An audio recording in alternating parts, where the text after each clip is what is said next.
اعوذ باللہ من الشیطان الرجیم، بسم اللہ الرحمن الرحیم۔ محترم سامعین، السلام علیکم۔ دو عورتیں باوجود یہ کہ وہ انبیاء کرام کی بیویاں تھیں، اس کے بعد بھی اللہ نے ان کو جہنم میں گھر دے دیا، ان کا ٹھکانہ دوزخ میں آ گیا۔ اس کی وجہ کیا ہو سکتی ہے؟ آخر ایسا کیوں ہوا اور کیسے ہوا؟ یہ سب جانتے ہیں اپنی اس حکایت میں۔ دو عورتیں جن کا نام وہلا اور ویکا تھا، یہ دو نبیوں یعنی حضرت نوح علیہ السلام اور حضرت لوط علیہ السلام کی بیویاں تھیں۔ حضرت نوح علیہ السلام کی بیوی کا نام وہلا تھا اور حضرت لوط علیہ السلام کی بیوی کا نام ویکا تھا۔ یہ دونوں کافرہ تھیں۔ باوجود یہ کہ یہ دونوں نبیوں کی بیویاں تھیں، لیکن ان کے فعل میں متضاد تھا۔ یہ کافروں کا ساتھ دیتی تھیں اور حضرت نوح علیہ السلام کی بیوی وہلا نعوذ باللہ حضرت نوح علیہ السلام کو دیوانہ قرار دیتی تھی۔ اسی کے ساتھ ساتھ جو ویکا تھی وہ حضرت لوط علیہ السلام کی بیوی تھی، اور وہ آپ کی جو خبریں تھیں یعنی آپ کے بارے میں جتنی بھی باتیں تھیں وہ چھپ کر کافروں کو بتا دیتی تھی۔ اللہ تعالیٰ کو ان کی یہ بات پسند نہ آئی اور ان کے جہنمی ہونے کا اعلان فرما دیا۔ چنانچہ قرآن پاک میں بھی اللہ نے واضح طور پر لوگوں کو نصیحت کی اور بتایا کہ اگر انبیاء کرام کے حق میں آنے والی، انبیاء کرام کے نکاح میں آنے والی عورتیں اگر غلط کام کریں گی تو بھی وہ جہنم میں جائیں گی۔ اس لیے اچھے کام کرنا ہر مسلمان کے لیے بے حد ضروری ہے۔ قرآن پاک کی اس آیت مبارکہ سے میں اپنی بات کو وضاحت کے ساتھ پیش کرنا چاہوں گا۔ اللہ تعالیٰ نے فرمایا، ضرب اللہ مثلا للذین کفروا امرأۃ نوح وامرأۃ لوط کانتا تحت عبدین صالحین فخانتاہما فلم یغنیا عنہما من اللہ شیئا وقیل ادخلا النار مع الداخلین۔ اب اس کا ترجمہ ملاحظہ کیجئے۔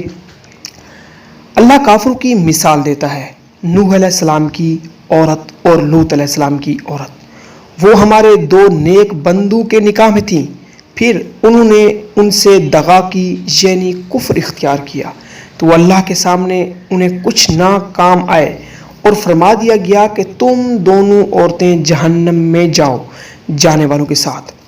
چنانچہ یہ دونوں کافرہ عورتیں اس دنیا میں کافروں کے ساتھ ہلاک ہو گئی۔ نوح علیہ السلام کی بیوی طوفان میں غرق ہو گئی اور لوط علیہ السلام کی بیوی اس آفت میں آ کر ہلاک ہو گئی جو اس قوم پر آئی۔ یہ تو دنیا میں ہوا اور قیامت میں جہنمیوں کے ساتھ جہنم میں ڈال دی گئی۔ اب اس حکایت سے ہمیں جو سبق ملتا ہے وہ بھی ملاحظہ کیجئے، کیونکہ ہر حکایت کے پیچھے ایک سبق ہوتا ہے اور اس سبق کا جاننا بھی بہت ضروری ہے۔ ایمان اور نیک کام ہر شخص کے لیے ضروری ہے، چاہے وہ کسی پیغمبر کا کتنا بڑا مقرب و عزیز ہو، یا پھر پیغمبروں کے اولادوں میں سے یا پیغمبروں کی بیوی میں سے ہو۔ کفر اور برا کام اگر پیغمبر کی بیوی یا کوئی دوسرا عزیز و اقارب بھی اختیار کرے گا تو اس کی سزا اسے ضرور ملے گی، اس دنیا میں بھی ملے گی اور آخرت میں بھی ملے گی۔ اس لیے خدا تعالیٰ نے ہمارے حضور اکرم صلی اللہ علیہ وآلہ وسلم کو واضح طور پر یہ فرما دیا، وَأَنذِرْ عَشِيرَتَكَ الْأَقْرَبِينَ، اے محبوب اپنے قریب تر رشتہ داروں کو ڈراؤ۔ معلوم ہوا کہ انبیاء کرام علیہ السلام اور اولیاء کرام کی اولاد اور ان کے دیگر رشتہ داروں کے لیے بھی ایمان و عمل صالح ضروری ہے۔ یہ لوگ قرابت یعنی رشتہ دار ہونے کے غرور میں اللہ اور اس کے رسول اکرم صلی اللہ علیہ وآلہ وسلم کی اطاعت سے سرتابی ہرگز نہ کریں۔ خوش عقیدہ سید حضرات ہمارے سر کا تاج اور آنکھوں کا نور ہیں، لیکن یہ بات غلط ہے کہ جو صاحب سید ہوں وہ کچھ بھی کرتے رہیں، نماز نہ پڑھیں، روزہ نہ رکھیں، شراب پئیں، انہیں کچھ نہ کہو، اس لیے کہ وہ سید بادشاہ ہیں۔ سید کو اگر بادشاہ بننا ہے تو اسے بھی حضور اکرم صلی اللہ علیہ وآلہ وسلم کی تعلیمات پر عمل کرنا ہوگا، ورنہ وہ کچھ بھی نہیں۔ حضور اکرم صلی اللہ علیہ وسلم کی اطاعت اگر غیر سید کے لیے لازمی ہے تو سید کے لیے بھی لازم و ملزوم ہے، بلکہ بے حد ضروری ہے۔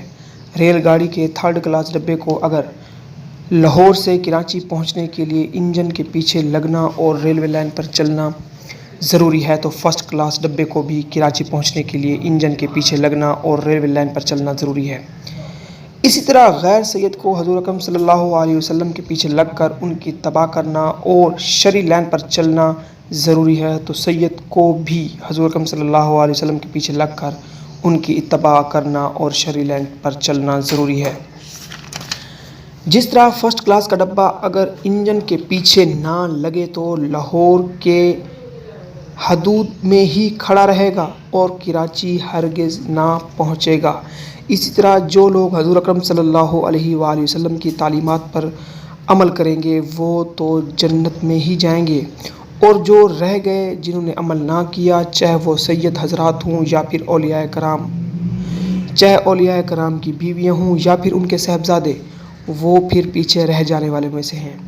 اس طرح اقبال کا یہ شعر اس بات کی بھی تائید کرتا ہے، یوں تو سید بھی ہو مرزا بھی ہو افغان بھی ہو، یوں تو سید بھی ہو مرزا بھی ہو افغان بھی ہو، تم سبھی کچھ ہو بتاؤ تم مسلمان بھی ہو۔ یہاں ایک اور مسئلہ بھی سمجھ لیجئے کہ ہو سکتا ہے کہ کسی پیغمبر کی بیوی کافرہ ہو جائے، لیکن یہ نہیں ہو سکتا کہ کسی پیغمبر کی بیوی بدکار ہو۔ یہاں پر اللہ تعالیٰ نے قرآن مجید میں جو لفظ فخانتاہما میں جس خیانت کا ذکر ہے وہ ایمان میں خیانت کا ذکر ہے جو ان دونوں بیویوں نے کی۔ کردار کی خیانت یعنی زناکاری مراد نہیں، کیونکہ حضرت ابن عباس رضی اللہ عنہ سے مروی ہے کہ کسی نبی کی بیوی بدکار نہیں ہوئی۔